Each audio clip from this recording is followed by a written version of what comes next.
لا إله إلا الله محمد رسول الله. السلام عليكم ورحمة الله وبركاته. الحمد لله الذي أرسل رسوله بالهدى ودين الحق ليظهره على دين كله وكفى بالله عليما. أشهد أن لا إله إلا الله وحده لا شريك له وأشهد أن سيدنا محمدا عبده ورسوله. اللهم صل وسلم وبارك على سيدنا محمد وعلى آله وأصحابه ومن تبعه إلى يوم الدين. ربي اشرح لي صدري ويسر لي أمري واحلل عقدة من لساني يفقهوا قولي. أما بعد.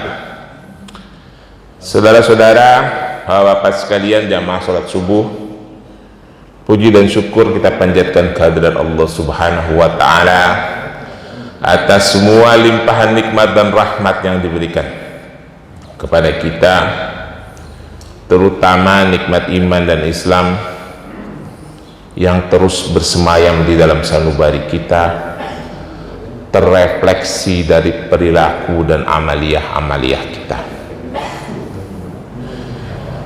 Selanjutnya kita bersyukur atas nikmat umur, nikmat kelapangan waktu, dan nikmat kesehatan, yang dengan itu semua kita bisa terus menambah kualitas ibadah kita, memperbanyak amaliyah kita, memperbaiki kehidupan dunia dan akhirat kita.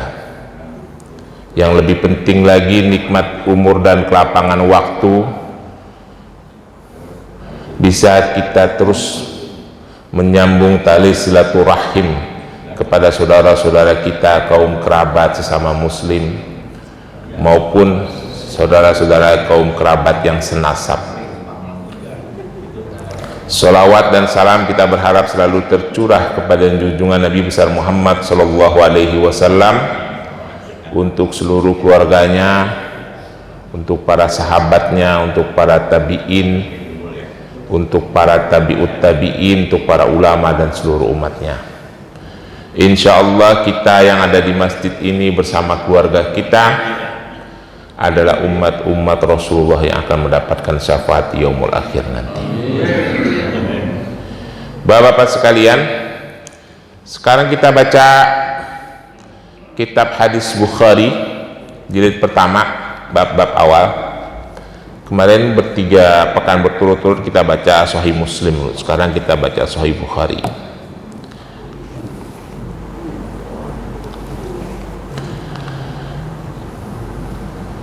Al-Alamah Al-Mudafiq Abu Abdillah Muhammad ibnu Ismail Al-Bukhari. Namanya Abu Abdillah Muhammad ibnu Ismail Al-Bukhari, nama lengkapnya ya. Lahirnya di kota Bukhara, bagian dari Iran hari ini, Persia Raya. Memang dari sana, seperti saya sampaikan sebelum-sebelumnya, banyak lahir ulama-ulama besar, orang-orang cerdas ya. Bapak-bapak sekalian, saya mau mengulas satu hadis yang dibacakan sama Khatib Idul Adha kemarin. Ingat gak? Beliau itu kan si khatib, siapa namanya itu? Khatib kemarin itu di Idul Adha membacakan beberapa hadis. Salah satu hadis yang dibacakan adalah ketika Rasulullah berkhutbah di atas untanya dalam haji wada di Mina. Ya. Si khatib kemarin itu beliau membacakan terjemahannya. Sekarang kita baca teks lengkapnya ya. Babnya ada di bab awal, namanya Kitabul Ilmi ya. Mari kita baca hadisnya. Hadis nomor 66. Bismillahirrahmanirrahim. Hadatsana Musaddad qala hadatsana Bishrin qala hadatsana Ibnu Aun an Ibnu Sirin an Abdurrahman an Abi Bakar an abihi Dzakara Nabi sallallahu alaihi wasallam qa'ada 'alal ba'irah wa amsakal insanu bi khitamihi aw bi zimamihi qala ayyu yawmin hadha fasakatna hatta dhanana annahu sayusamihi sawa'in ismihi qala alaysa yawmun nahar qala alaysa yawman nahar qulna bala qala fa'ayyu sahrin hadha fasakatna fa'ayyu sahrin hadha fasakatna hatta dhanana annahu sayusamihi bi ghairi ismihi faqala alaysa bijul hijjah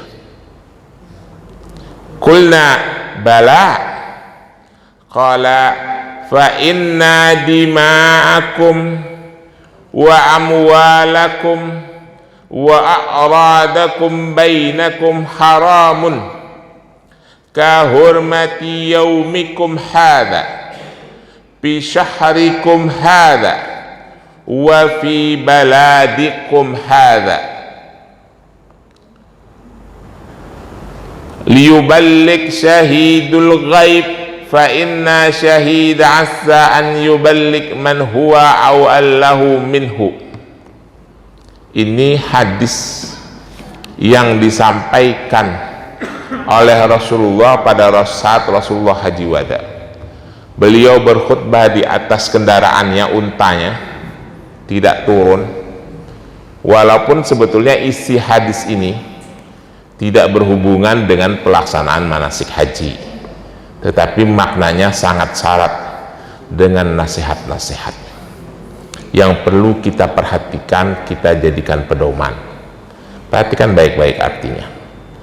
Meriwayatkan kepada kami Musaddad, dia berkata, meriwayatkan kepada kami Bisrin, dia berkata meriwayatkan kepada kami Ibnu Aun, bahwasanya Ibnu Sirin, Ibnu Abdurrahman, Ibnu Abu Bakar an Abi, dia dapat dari ayahnya, dia berkata, dzakara Nabi sallallahu alaihi wasallam qa'ada 'alal ba'irah. Rasulullah sallallahu alaihi wasallam menasihati, mengingatkan, sedangkan dia sedang tetap berada duduk di atas kendaraannya. Wa amsakal insanu bi khitamihi au bi zimamihi, sedangkan kaum muslimin yang lain memegang tali kekang, tambang daripada untanya Rasulullah. Rasulullah duduk di atas unta. Faqala, lalu Rasulullah berkata, ayyu yaumin hadza, kata Rasulullah, hari apa hari ini? Fasakatna, lalu kami semua terdiam. Hatta dzanana annahu sayusamihi sawa'in ismi, sampai kami menduga-duga, sebetulnya ini pada jam apa nih kaum muslimin sudah tahu itu hari apa, tuh udah tahu hari itu hari 10 Zulhijjah, hari raya Idul Adha. Cuma mereka diam karena Rasulullah bertanya, sampai mereka berpikir jangan-jangan ada nama lain dari hari ini yang akan disebutkan oleh Rasulullah. Qala, lalu Rasulullah berkata, alaysa yaumun nahar, bukankah hari ini adalah hari penyembelihan, hari nahar? Qulna, lalu kami berkata, bala, benar ya Rasulullah. Qala, lalu Rasulullah berkata lagi, fa ayyu sahrin hadza, bulan ini bulan apa? Fasakatna, lalu para sahabat dan kaum muslimin pada waktu itu berdiam lagi. Hatta dhanana annahu sayusamihi bi ghairi ismihi, sampai kami menduga-duga ini bulan lain yang akan dinamakan oleh Rasulullah selain bulan Dzulhijjah, kurang lebih begitulah ya. Sampai Rasulullah bertanya, faqala, lalu Rasulullah berkata, alaisa bi Dzulhijjah, bukankah ini bulan Dzulhijjah? Bala. Faqulna bala, maka kami berkata benar ya Rasulullah. Qala, lalu Rasulullah melanjutkan kata-katanya, perhatikan ini baik-baik. Fa inna dima'akum wa amwalakum wa a'radakum bainakum haramun kahurmati yaumikum hadha wa fi syahrikum hadha wa fi baladikum hadha liyuballigh syahidul ghaib fa inna syahida asa an yuballigh man huwa awallahu minhu. Lalu Rasulullah tadi setelah menyampaikan bukankah bulan ini bulan Dzulhijjah, lalu para sahabat dan kaum muslimin berkata benar ya Rasulullah. Lalu Rasulullah melanjutkan kata-katanya lagi, fa inna dima'akum, sesungguhnya darah-darah kalian, darah-darah kaum muslimin, jiwa-jiwa kaum muslimin, wa amwalakum, harta-harta kaum muslimin, wa a'radakum, kehormatan harga diri kaum muslimin, bainakum, di antara kalian semua, haramun kahurmati yaumikum. Saya ulangi lagi ya Pak, haramun kahurmati yaumikum hadha, darah-darah kaum muslimin, jiwa-jiwa kaum muslimin, harta-harta kaum muslimin, kehormatan kaum muslimin haram ditumpahkan, haram dirusak, haram dicuri, dirampok oleh sesama muslim, seperti haramnya kita menghormati hari ini. Kita menghormati hari ini, kita tidak boleh melakukan apa-apa di tanah yang kita hormati, yaitu tanah haram. Di bulan yang kita hormati, yaitu bulan haram. Di tanah yang kita hormati, yaitu tanah haram.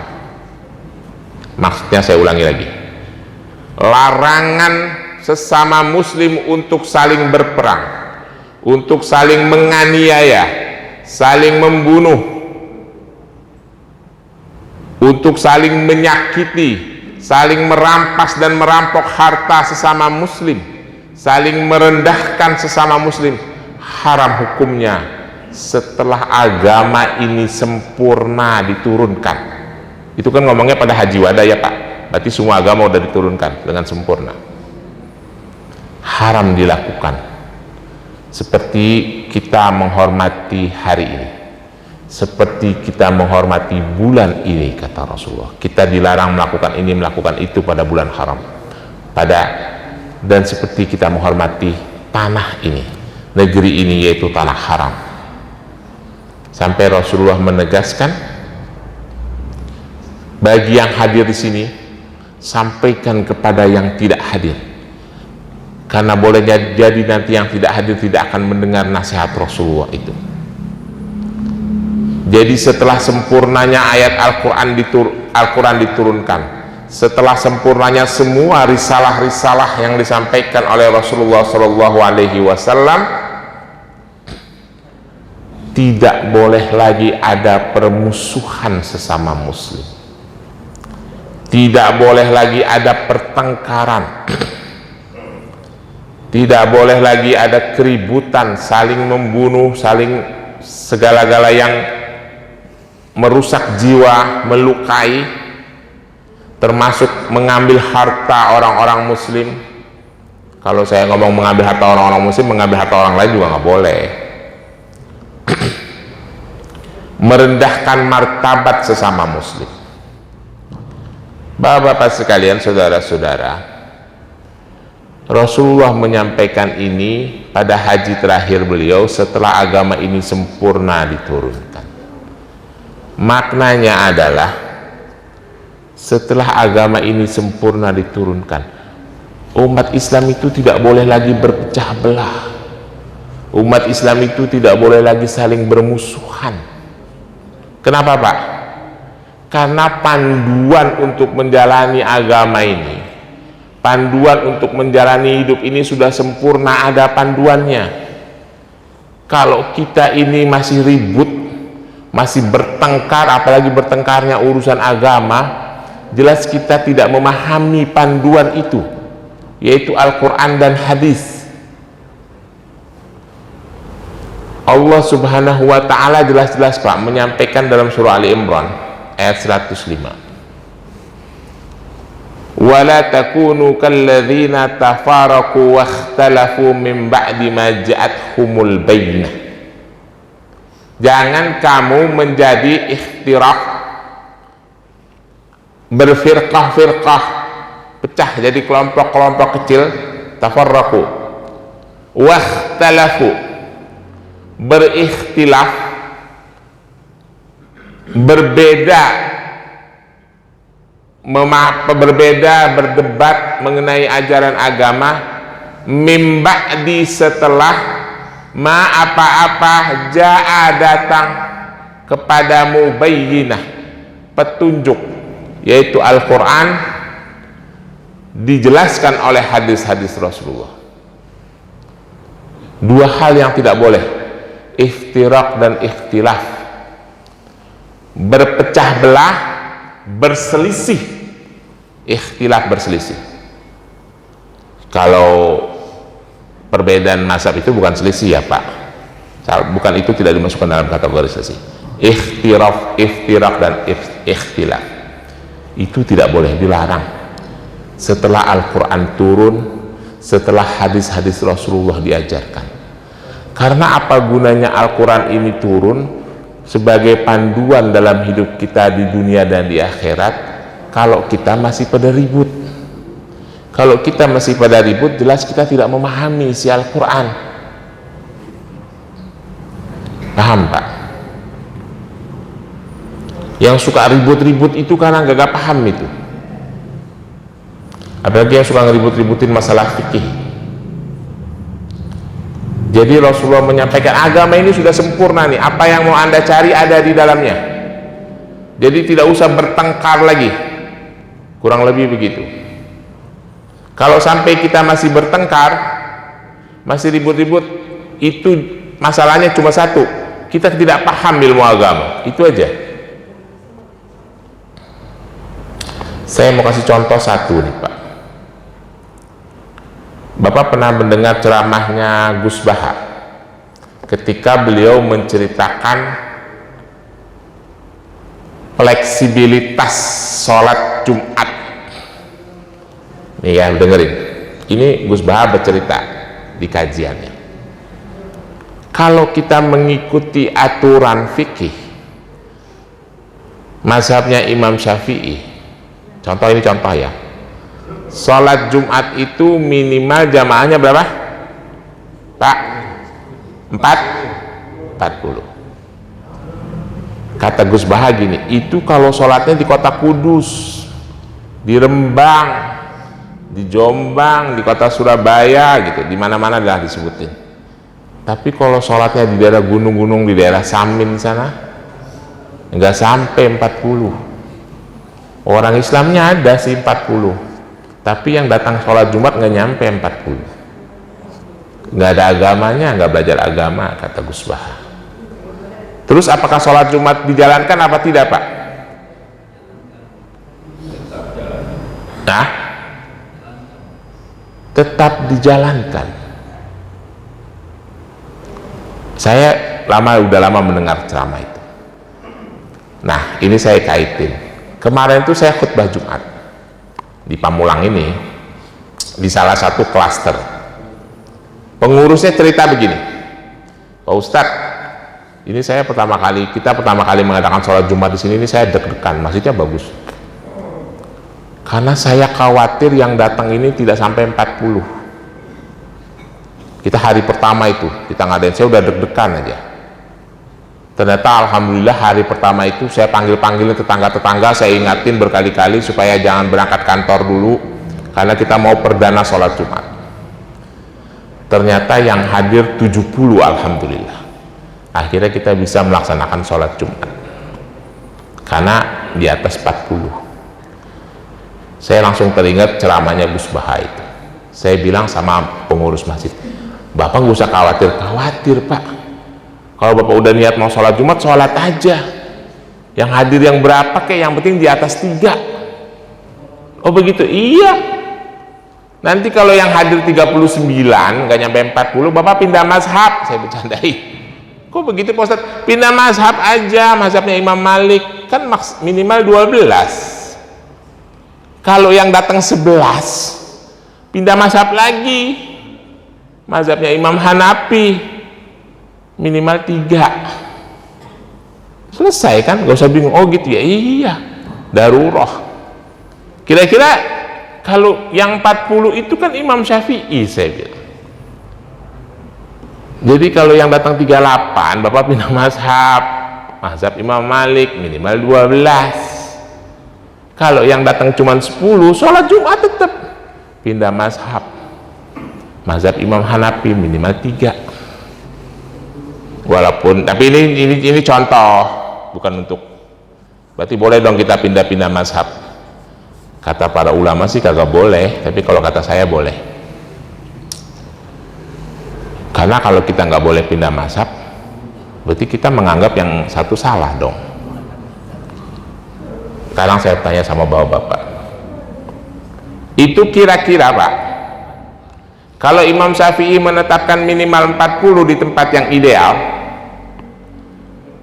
Imam Malik salah tidak Pak menetapkan 12? Kalau kita sampai menyalahkan, hebat kita, berarti kita lebih pintar dari Imam Malik. Kalau Imam Hanafi menetapkan minimal 3, salah tidak Pak? Kalau kita bilang salah, hebat kita, berarti kita lebih hebat dari Imam Hanafi. Tidak. Kalau itu terjadi, kita tidak boleh menyalahkan. Mungkin memang pemahaman kita yang belum dalam seperti pemahaman beliau-beliau. Ini mikrofonnya luar apa dalamnya? Luar juga.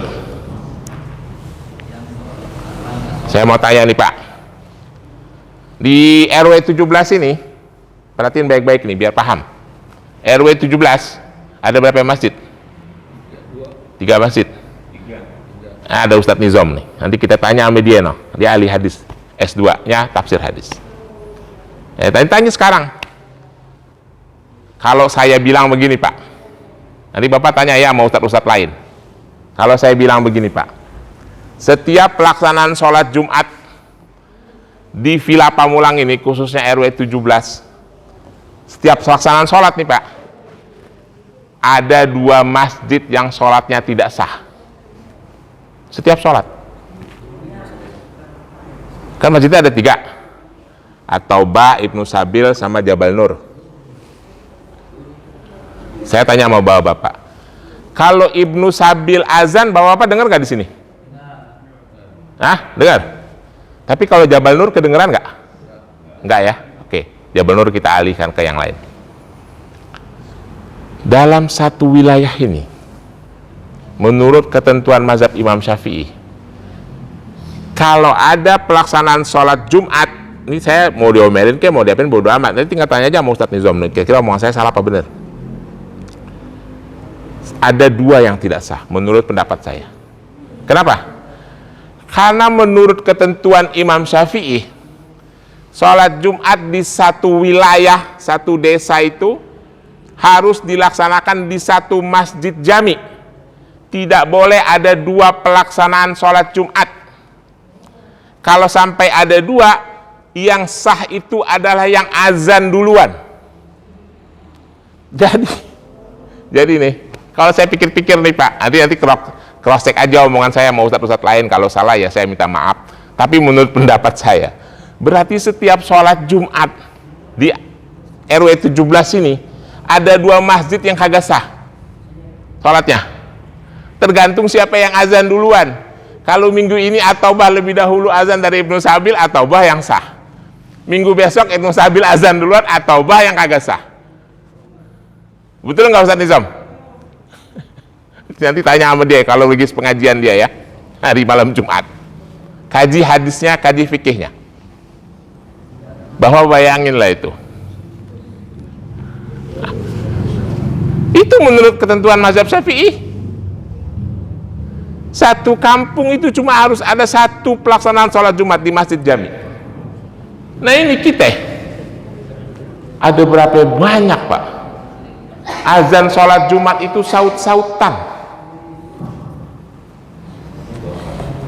Nanti di kajian Ahad pagi suruh ustadznya berpendapat.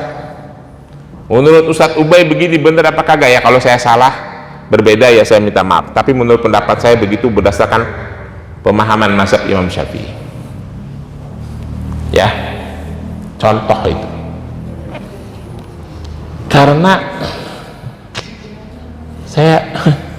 Karena kita ini emang ilmu agamanya sedikit, gayanya yang banyak. Jadi begitu akibatnya. Jaraknya 3 jengkal bikin masjid. Betul nggak Pak? Itu masjid yang dananya dipakai untuk bangun masjid, mendingan dijadiin satu bangun masjid di Villa Pamulang, di lapangan Masjid Jami. Kalau musola masjid-masjid kecil buat sholat 5 waktu mah nggak masalah. Sholat Jumat dipusatkan di satu masjid besar. Itu ketentuan mazhab Imam Syafi'i. Ya, itu contoh. Umat Islam itu suka iftirah, suka memisah-misahkan diri dari kelompok besar jamaah kaum muslimin, suka ikhtilaf, suka berbeda-beda, padahal tidak boleh. Saya sampaikan ini berkali-kali pada saat beliau itu menyampaikan ke saya, Pak kami ingin sholat bangun masjid, sebaiknya tidak usah. Daripada anggaran itu dipakai, mendingan kita besarkan aja masjid yang sudah ada.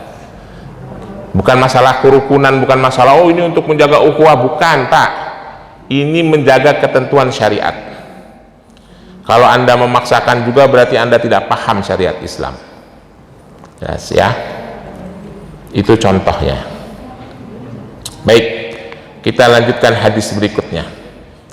Hadatsana Muhammad ibnu Bashar qala hadatsana Yahya ibnu Sa'id qala hadatsana Syu'bah qala hadatsani Abu Tayahi an Anas an-Nabi sallallahu alaihi wasallam qala yasiru wa la tu'assiru wa basyiru wa la tunaffiru. Nah, ini ada hadis yang kalimat katanya cuma 4.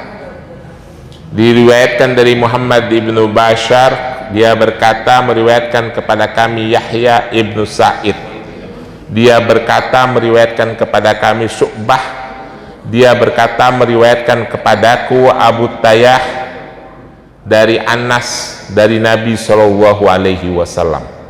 Nabi berkata, yasiru wa la tu'assiru. Ini pesannya lebih banyak buat para ustadz dan pengurus TKM. Yasiru wa la tu'assir. Mudahkan urusan agama ini, jangan dipersulit. Mudahkan urusan agama ini, jangan dipersulit. Nah, kayak tadi tuh contohnya nih, pengurus masjid mau sholat Jumat, gimana nih kalau nggak cukup? Alah 30 juga boleh, tinggal pakai mazhabnya Imam Malik. 5 orang juga boleh, tinggal pakai mazhabnya Imam Hanafi. Kalau daru memang tidak ada.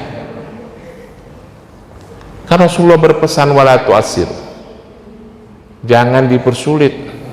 Wah tidak bisa Pak, harus 40, kalau tidak 40 tidak sah. Itu menurut mazhab Imam Syafi'i. Mazhab imam lain tidak berkata begitu. Contohnya itu ya. Saya teringat lagi nih ceramahnya Kiai Haji Mustafa Bisri. Ada mu'alaf baru masuk Islam. Kata mu'alaf itu, Kiai Mustafa Bisri cerita, saya ini ingin sholat 5 waktu Pak, karena saya baru masuk Islam, tapi yang saya tahu cuma Al-Fatihah. Kata Kiai Mustafa Bisri, kagak bilang begini Pak, makanya kamu itu mulai harus belajar ya, belajar baca ini, baca itu, baca ini, baca itu, biar paham semuanya. Kiai Mustafa Bisri tidak ngomong begitu, Gusmus. Beliau bilang, ya udah sholat aja, memang wajib sholat, memang sholat itu bacanya cuma Al-Fatihah, kagak ada yang lain, dah selesai. Betul nggak Pak? Kata Kiai Mustafa Bisri ini, saya mau mulai sholat 5 waktu, tapi yang saya tahu cuma bacaannya Al-Fatihah. Ya udah sholat, memang sholat itu bacanya cuma Al-Fatihah doang, kata Kiai Mustafa Bisri gitu. Enteng kan? Oh iya begitu ya, udah sholat ya kalau gitu. Doa iftitah sunnah, doa saat ruku subhana rabbiyal azim wa bihamdi sunnah, doa tasyahud sunnah. Ya memang Al-Fatihah doang, bener setelah dipikir-pikir. Ya udah sholat aja, memang bacaannya sholat itu cuma Al-Fatihah aja katanya yang wajib. Itu jawaban Kiai yang bijak ya. Ya tapi tentu jawabannya itu bukan untuk jamaah Masjid At-Taubah. Kalau jamaah Masjid At-Taubah ya kudu belajar gitu ya. Wa basyiru wa la tunafiru, berikan kabar gembira, jangan sampai apa itu tanafiru, melintas apa lari. Berikan kabar gembira, jangan kalian buat orang itu lari kabur dari agama ini. Ini para ustadz, para pengurus masjid itu jangan bikin jamaah melarikan diri, tidak mau datang ke Masjid At-Taubah. Kalau dari dulu tuh saya tuh sering tuh bilang-bilang di kajian ini ya, kalau ada yang baru datang ke masjid jangan dibilang tumben-tumben. Ada yang tidak pakai tutup kepala dipermasalahkan, ada yang sholat pakai kaos diributin. Orang kagak melanggar aturan, kecuali orang sholat 5 waktu bodongnya kelihatan, pusernya jelas, itu auratnya kelihatan, baru kita permasalahkan. Kalau dia pakai kaos oblong mah biarin aja, permasalahan adab nanti kita bahas lagi gitu. Yang penting dia datang sholat. Rasulullah berpesan, wa basyiru wa la tunafiru, berikan sesuatu yang indah-indah, kabar yang baik-baik tentang agama ini. Jangan jamaah itu diancem-ancem mulu, ntar ngomongin neraka, ngomongin kafir, ngomongin musyrik, ngomongin macem-macem, akhirnya orang takut beragama. Jelas ya Pak?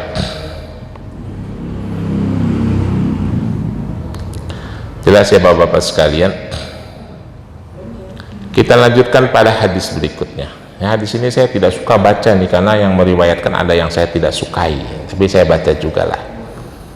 Kalau ada satu orang dari sahabat Rasulullah itu ada yang saya tidak suka, saya malas baca hadisnya. Tapi ini pribadi ya.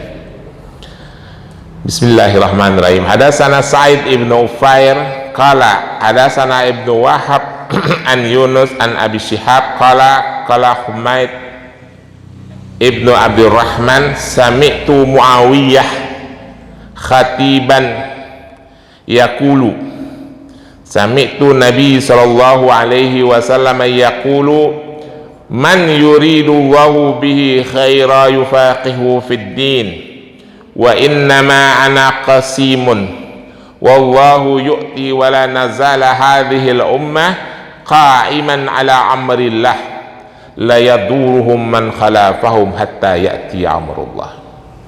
Artinya aja kita persingkat.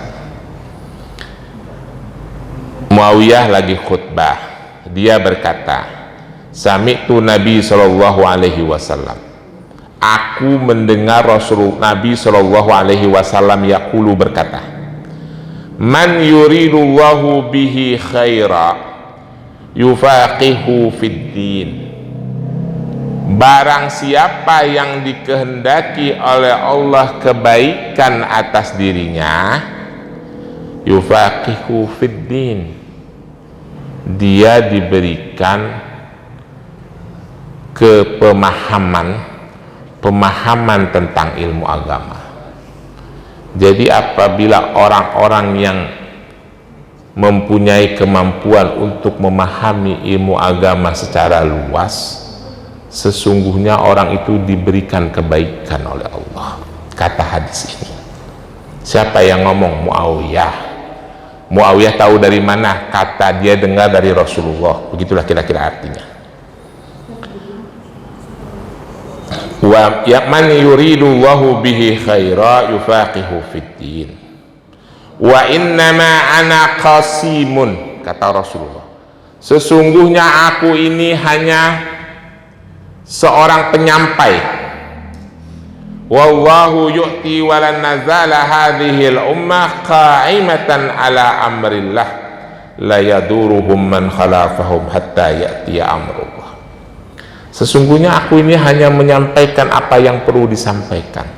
Segala kebaikan ajaran agama ini datang dari Allah, dan umat ini akan tetap tegak melaksanakan perintah Allah. Tidak bisa ada yang menyesatkan sampai datangnya hari kiamat nanti. Kenapa? Karena akan ada, Allah akan terus mengutus, Allah akan terus menjadikan beberapa hambanya untuk menjadi penjaga agama ini. Ya, saya perhatikan memang begitu. Ini yang saya tahu aja ya Pak, yang sepanjang usia saya. Selalu saja kalau di Indonesia itu tampil kiai-kiai, ulama-ulama yang mumpuni, yang terus meluruskan umat ini. Walaupun yang menyesatkan juga tidak sedikit, tapi selalu tampil ulama-ulama yang terus meluruskan umat ini.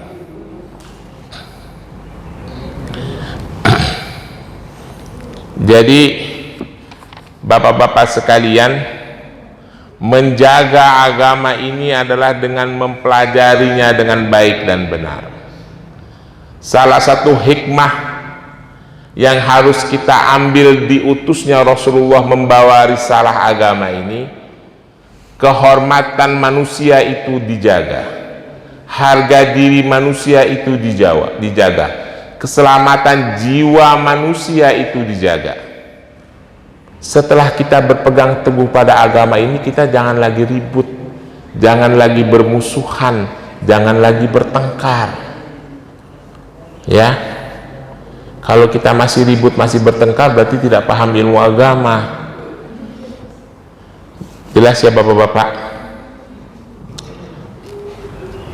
Kalau ada perbedaan-perbedaan pendapat, ada perselisihan-perselisihan pendapat, jangan iftirak, jangan memisahkan diri. Ini maksud saya bukan pindah masjid ya Pak. Kalau pindah masjid mah boleh-boleh aja, kan orang mau boleh sholat di masjid mana saja.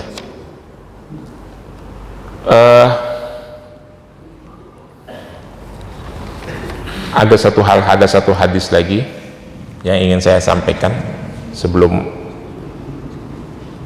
Isra, sebelum Syuruk. Hadis nomor 78. Bismillahirrahmanirrahim.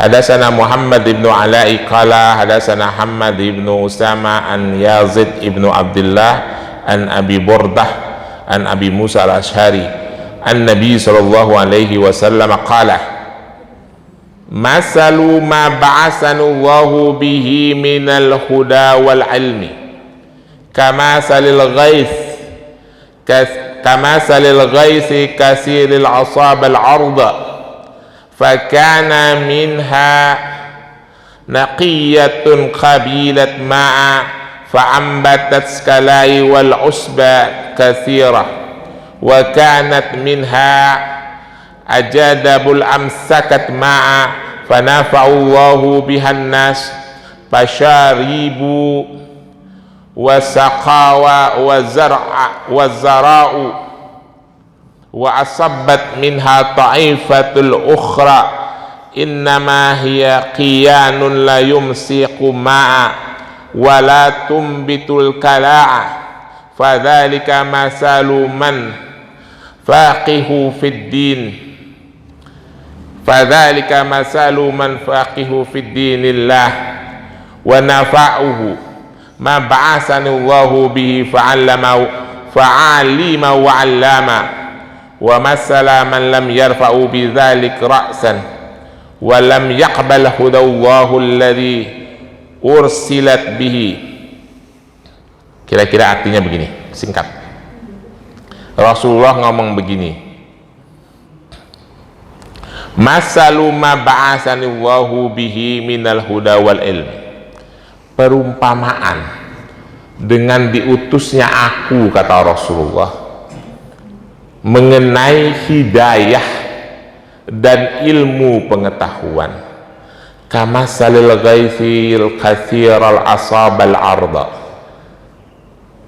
dengan diutusnya Rasulullah membawa risalah Islam ini dalam urusan hidayah dan ilmu, itu seperti guys kathir, hujan lebat, asabal ardo, yang menimpa tanah bumi, fakana minha naqiyatul qabilat ma'a, maka air hujan itu banyak tertangkap di tanah, banyak diserap di dalam tanah, fa'ambatat skalai, hasilnya adalah bisa menumbuhkan rumput-rumput yang banyak, wa kanat minha ajadab amsakat ma'a fanafa'allahu bihan nas fasyarribu wasaqwa wazara al-asabat. Selain bisa menumbuhkan rumput dan tumbuh-tumbuhan, juga tercipta cekungan-cekungan, danau-danau yang menampung air, yang airnya itu bisa diminum, bisa digunakan untuk pengairan sawah.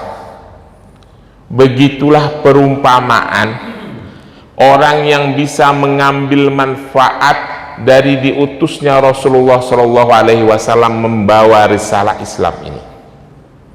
Tetapi orang yang tidak bisa mengambil manfaat itu seperti tanah yang lembek, kata hadis ini, yang ditimpa air hujan, tetapi air hujan itu tidak bisa menyerap di tanah itu, langsung mengalir ke laut.